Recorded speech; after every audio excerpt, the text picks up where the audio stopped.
Ndabaramukije nongera ndabaha ikaze muri kino kiganiro c'Inama Nshingamateka mutegurirwa n'igisata kijejwe kumenyesha amakuru n'ubuvugizi mu biro vya Nyeniteka umukuru w'Inama Nshingamateka.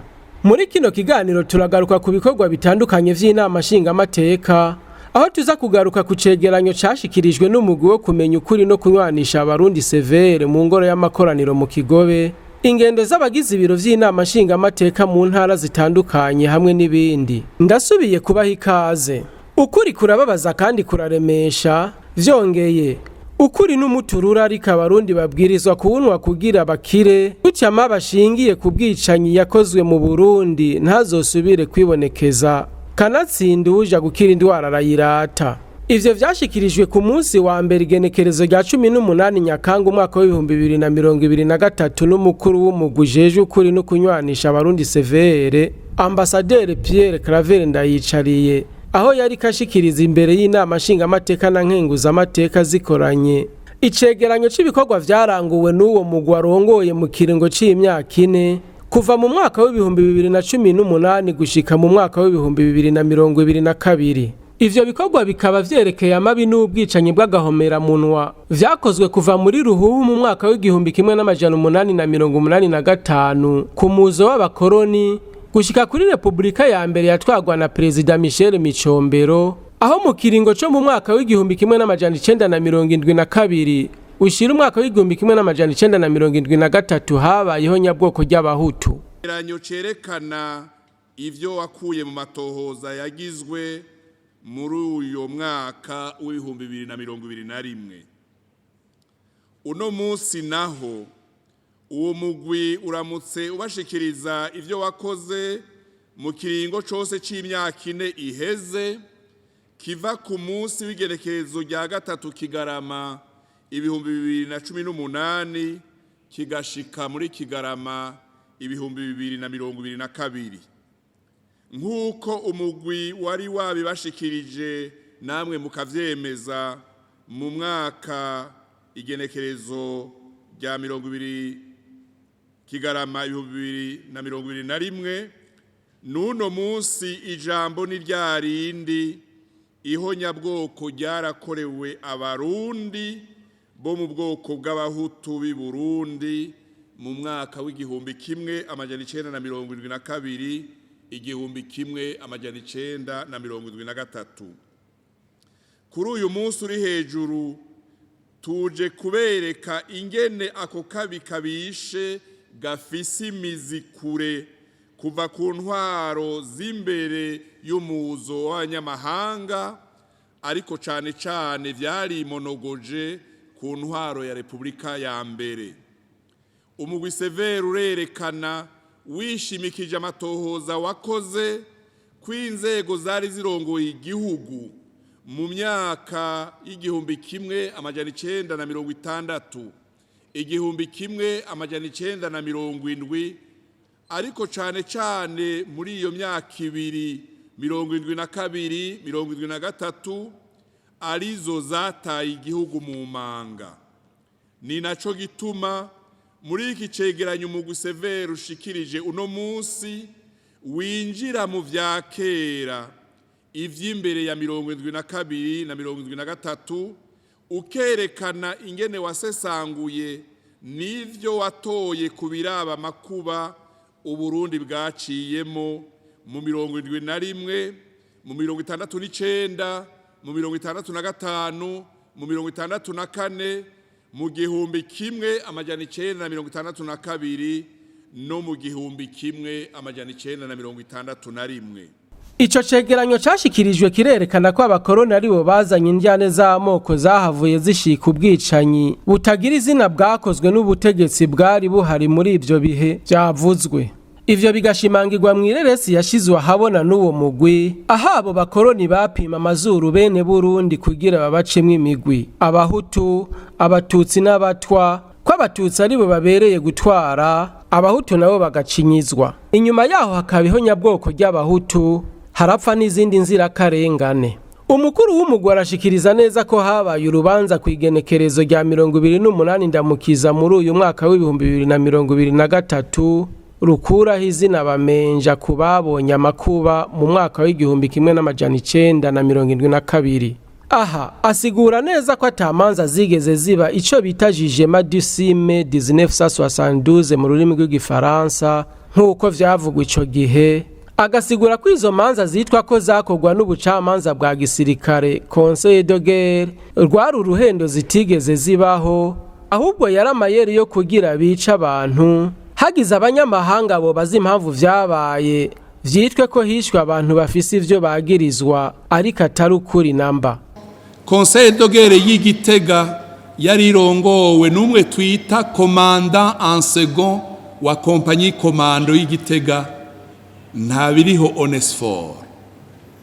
Conseil de guerre y'Ibujumbura yari irongowe n'umuhungu wa Kamatari mugabo yavutse ava mu Kayanza muri Gahombo arcara mwadobuta.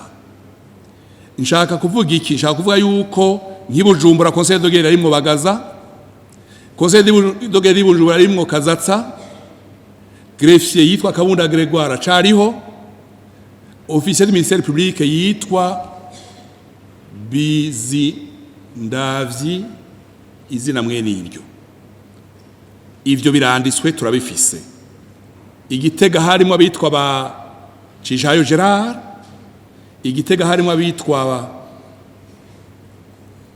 umuntu w'imbuye nibagiye yafire muri Canada ndamwibagiye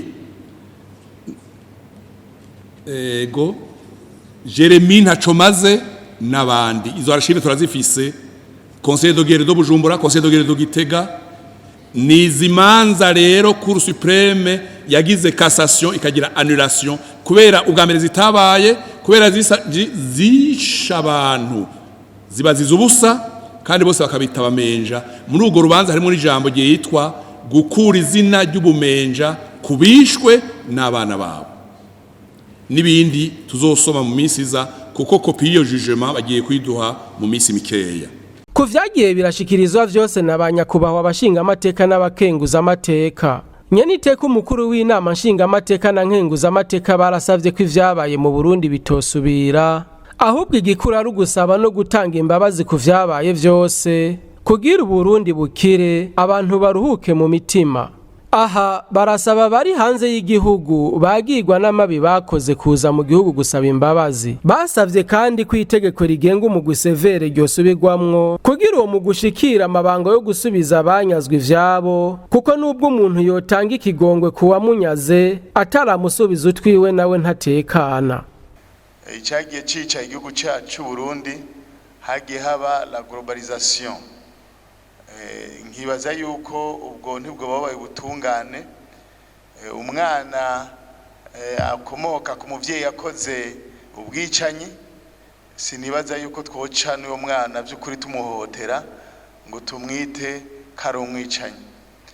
Kigira kabiri nakuyemwo nibaza kandi ciza ku bwanje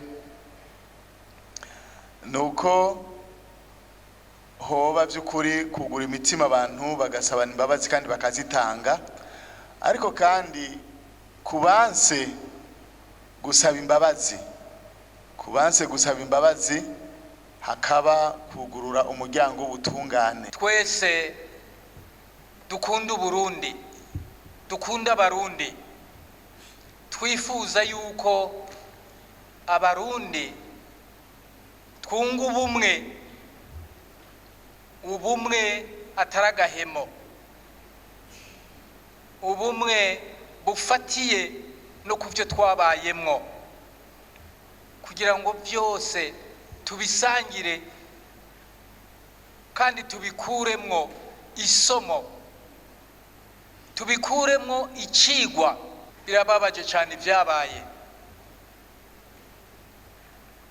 Abarundi twabonye ko kandi twabimenyeshejwe nta guhitanisha, kirazira. Ariko ibi uko twagiye tubibona, hariho amazina twagiye twumva, hariho n'abandi batavuzwe kandi tuzi ko abo nabo nubwo bacinyegeje bagizemo uruhare rukomeye, ahubwo batuma bayobya abarundi babakwegera muri zino ngorane twumvise hano. Turabasavye dushimitse mu izina ry'abarundi badutoye, turabasavye dushimitse nk'uko mwabitubwiye mu cegeranyo mwaduhaye, nk'uko n'inama nshingamateka na nkenguzamateka bakoraniye hamwe hano nabo babisubiyemo, dusabe abo bantu batarinze kurengukishwa, batarindiriye yuko hazogira babiruka inyuma, tubasabe iyo bari aho bari hose basaba ikigongwe. Nk'uko nyene icubahiro umukuru w'igihugu c'u Burundi Evariste Ndayishimiye yahamagariye indongozi kwame zishigikira ibikorwa vy'iterambere rusangi kugira ngo igihugu kizoshike kwihangiro cihaye ryo kuba igihugu cifise mu mwaka w'2040 n'igihugu cigaba kikigaburira mu mwaka w'2060. Umukuru w'inama nshingamateka nyene iteka Gerard Daniel Ndabirabe yarifadikanije n'abene igihugu bo muri zone ya Muzinda mu bikorwa vy'iterambere rusangi vyo gusibura umuserege no gusasura urucekeri rw'amabuye mw'ibarabara rija ku mugwa mukuru wa komine Rugazi mu ntara ya Bubanza kw'igenekerezo rya 16 Nyakanga umwaka w'2023. Mu mpanuro yashikirije abene gihugu bo muri iyo ntara harimo kwijukira gukoresha ubuhinga bwa none mu gisata c'uburimyi n'ubworozi kugira bagwize umwimbu, kugira kandi bikunde ko abarundi bonyene ubwabo bishingira ibiciro vy'umwimbu wabo, aho leta ariyo yobashingira ibiciro kuko aribo baba bazi agaciro k'inguvu bakoresheje. Hariho tekinike, ubuhinga nibyo bavuze hano. Ibi turiko turakora ni ibintu by'ubuhinga kugira ngo dushire mu ngiro wa mugambi w'Imana. Ubu buhinga rero ningende hano twokuzuza amabuye, ningene hano amabarara twoyagenza neza tukayubaka, tukarima neza, bavuze ibintu by'imikobeko, mukegeranya amatongo, mukarimbuto n'ibindi. Iyo ni tekinike kugira ngo wa mwimbu turabe ingene woba mwinshi. Wewe mwene gihugu, wewe murimyi, wewe munyabikorwa, bivuga yuko wewe ibikorwa ukora wisunze inguvu ushiramwo ushobora gushikaho ushinga ibiciro ku bikorwa wewe nyene ukora. Bwaba mu burimyi wishingire ibiciro ku vy'urima wisunze inguvu ukoresha, waba umubaji, waba bamwe baba mekanisien n'ibindi ushobore kwishingira ibiciro. Nk'uko vyashikirijwe na nyene iteka umukuru w'inama nshingamateka, kumenya kwitunganiriza ivyacu nk'abarundi tukarima tukimbura umusesekara, umuntu akaronka ico yifuza, nivyo vyerekana koko turi muri demokarasi. Umukuru w'inama nshingamateka yasavye abakora mu bisata vy'ubutungane kwikubita agashi batunganiriza abarundi atari ukubacanishamwe mu kubaka ibiturire bagaca imanza za ngondagonde. Ahagira ati mu Burundi twifuza ubutungane butunganiriza bene gihugu, umuntu wese akaba mu mahoro atekaniwe yishira akizana. Ico ni naco gihanze nyene icubahiro umukuru w'igihugu c'u Burundi Evariste Ndayishimiye. Muramaze imisi mwumva nyene icubahiro umukuru w'igihugu avuga cane ivy'ubutungane. Ivy'ubutungane biragoye, ariko bigoye bitatewezwa kugorana kuko byose bikorwa n'abantu. Gusa ingorane nuko abanyabutungane badashaka kumva no kugira ngo bahinduke, ku buryo babibaza ngo abantu ngo barabanka. Ariko ivyo tubona bishigwa mu ngiro nuko abacamanza bashaka kwiyita abanyabutungane kandi atari bo. Muriko muranyumvaga yemwe? Umucamanza icyo akora niki? Umucamanza aca urubanza. Guca urubanza no gukubitamwe umupanga, hakaba ubutsindwa hakaba n'ubutsinda. None mumva hari ubutungane burimo? none iyo si yo bamwe abatsindwa n'abatsinda, iyo si yo bimeze gute? Niyo mpamvu igihugu citunganije kivuga kiti nihabe ubushikiranganji bw'ubutungane, kuko ubushikiranganji bw'ubutungane nibwo buca hagati y'uwutsindwa n'uwutsinda. Mvuze nti hagati y'uwutsindwa n'uwutsinda, sinavuze hagati y'uwatsinzwe n'uwatsinze, oya, hagati y'uwutsindwa n'uwutsinda. Ari nayo mpamvu buriya muri za sentare, turabe hano muri sentare y'intango hariho umukuru wa sentare y'intango, sivyo none? Ariko ikibabaje nuko umukuru wa sentare y'intango, abacamanza muri komine hariya muri sentare y'intango bashaka kumukumira kugira ngo ntamenye ivyo abacamanza bakoze. None sivyo? Ko mudakoma amashigaye? Ibi ndabivuze kuko nivyo muhora mudushikiriza kandi natwe turabibona, haba ku rwego rw'intara ugasanga urongoye sentare y'intango TGI niko bamwita, President wa Tribunal de Grande Instance, ugasanga we ntibamubwira ingene imanza zigenda. Bamwe barya ibituri hariya mu bacamanza bakabinyegeza. Ariko iki gihugu kirakeneye ukubahirizwa kw'agateka k'abantu bihereye ku butungane bwiza. Ku bijanye n'imibano, Nyeniteka Gerard Daniel Ndabira basaba bene igihugu bo mu ntara ya Bubanza gushiraho vyihuta amakomite mu migwi ibiri, abagabo kwabo abapfasoni kwabo, bakayaga kugira baheze batorera umuti nyawo ikibazo co guharika cabaye ndanse na cane iyo hageze yimbura. Yasavye kandi abavyeyi gushinga amakomite akurikirana ku munsi ubuzima bw'abana kuva bakiri mu mashure yo kwimenyereza gushika ku rugero rwo mu mwaka w'icenda. Ivyo bigakorwa kuva hasi ku mitumba, mu makomine gushika ku rwego rw'intara, mu ntumbero yo kugira abana bo Burundi bw'ejo bagira indero nziza. Turiko turakora kugira ngo umwimbu uzogwire, ariko imyidogo nuko bavuga bati hari abantu baca baromora. Abo bantu baca baromora ku mpande zose.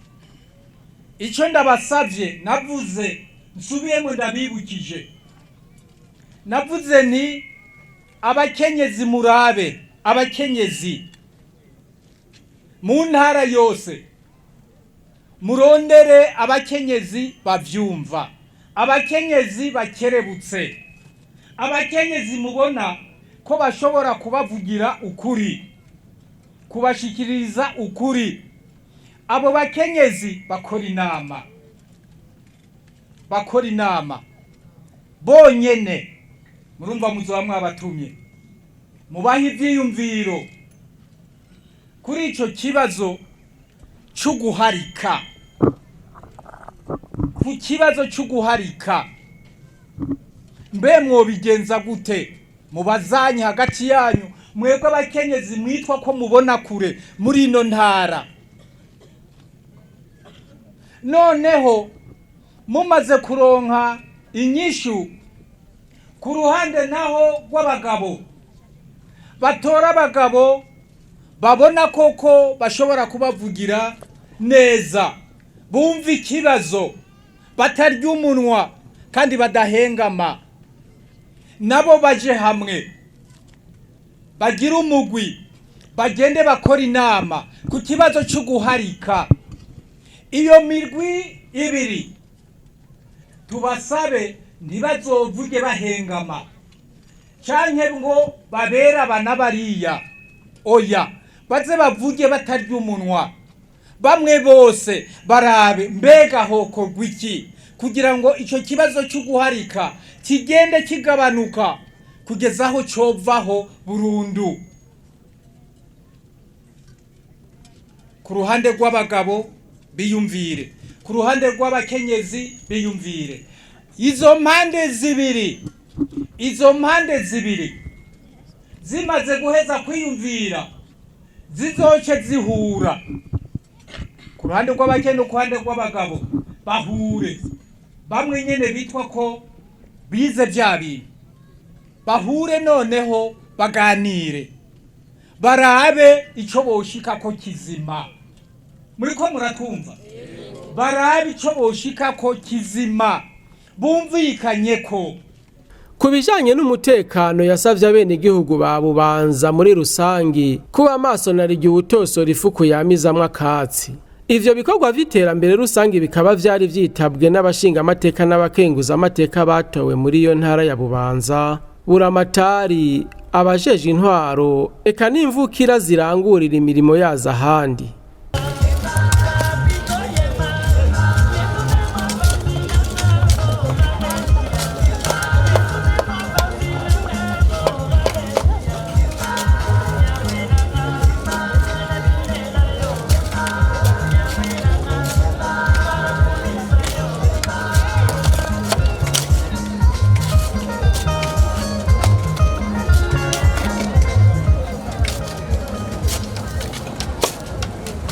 Kuri uwo munsi nyene w'igenekerezo rya 16 Nyakanga umwaka wa 2023 nyakubahwa Umushingamateka Ntakarutimana Sabina nawe yifadikanije n'abenegihugu bo ku mutumba Cibitoke komine Rugombo mu ntara ya Cibitoke mu bikorwa vy'iterambere rusangi vyo kuzibura umugende w'amazi wo kuvomera indimo. Mwijambo ryiwe icegera ca mbere c'umukuru w'inama nshingamateka yamenyesheje ko intumbero yo kwishikira aho hantu habereye ibikorwa ari uguhimiriza abenegihugu kwijukira ibikorwa vy'iterambere rusangi. Icegera ca mbere c'umukuru w'inama nshingamateka Umushingamateka Ntakarutimana Sabina yaboneyeho akaryo ko gutera kama abenegihugu bo mu Cibitoke ko borungika abana babo mu mashure na cane abigeme. Ntiyibagiye guhimiriza abenegihugu bo mu Cibitoke kubumbatira amahoro n'umutekano vyo nkingi y'iterambere ry'igihugu. Yanasavye ko abenegihugu bo mu ntara ya Cibitoke borwanya bivuye inyuma urudandazwa rwa magendu kumbibe iyo ntari hana n'ibindi bihugu. Muhana imbibe n'ibihugu bibiri mufashe kugira ngo urudandazwa rwa magendu ntiruhabe. Mugwanye icitwa fraude. Murabe kuri iyi mipaka ahashobora guca fraude hose, abakuru b'imitumba bahegereye, abarongoye amazone bahegereye, aba turi kumwe badufasha mu vy'umutekano, mwese mubigira ivyanyu kugira fraude nayo novuga tuyigwanirize mu nyabune kugira ngo ntihagire itagisi bici ruhande, kuko murazi ko iterambere riva muri twebwe abenegihugu ariko kandi rikongera rikatugarukamwo. Ivyo rero mufashe kugira ngo ikintu citwa urudandazwa rwa magendu rutuzwe kuri izi mbibe zanyu muhana n'ibi bihugu. Mu guheraheza icegera ca mbere c'umukuru w'inama nshingamateka yarakeje kandi yongera aratera intego umupfasoni aheruka gutorwa ngo arongore komine Mabayi.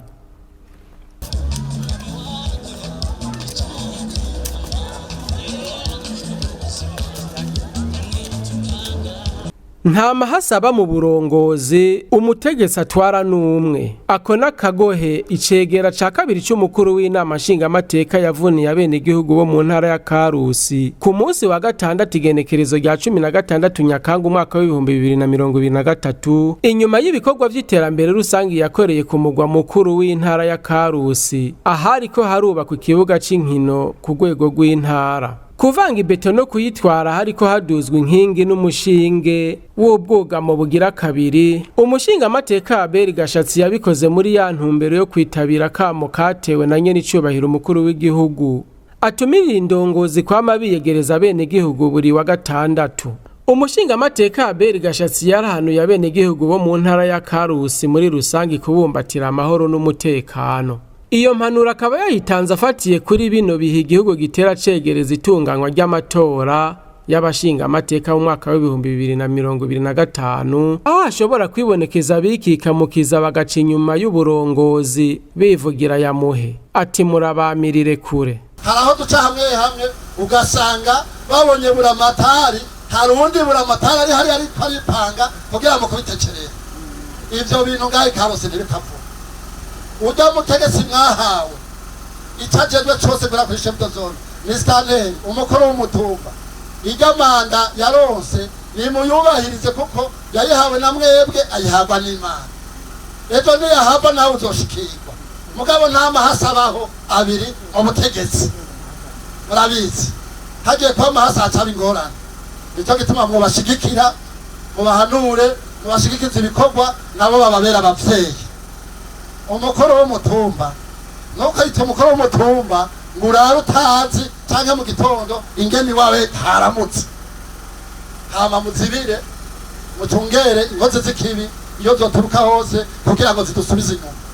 Icegera ca kabiri c'umukuru w'inama nshingamateka yakeje kandi abanyeshuri bo mu ntara ya Karusi babaye abambere muri ca kibazo co ku rwego rw'igihugu kibaho uburenganzira bwo kuja muri ya mashure y'inyuma y'ishure shingiro, akaba yabateye intege ko batotakaza ico kibanza. Yongeye ararata intara ya Karusi ku matongo yagutse kandi yimbuka mu gushimangira ko iyo ntara ifise akaranga yisangije. Mu kurangiza ivyo bikorwa, icegera ca kabiri c'umukuru w'inama nshingamateka Abel Gashatsi akaba yaciye atanga intererano y'amafaranga angana n'umuriyoni umwe w'amafaranga y'amarundi mu ntumbero yo gushigikira iyo nyubako.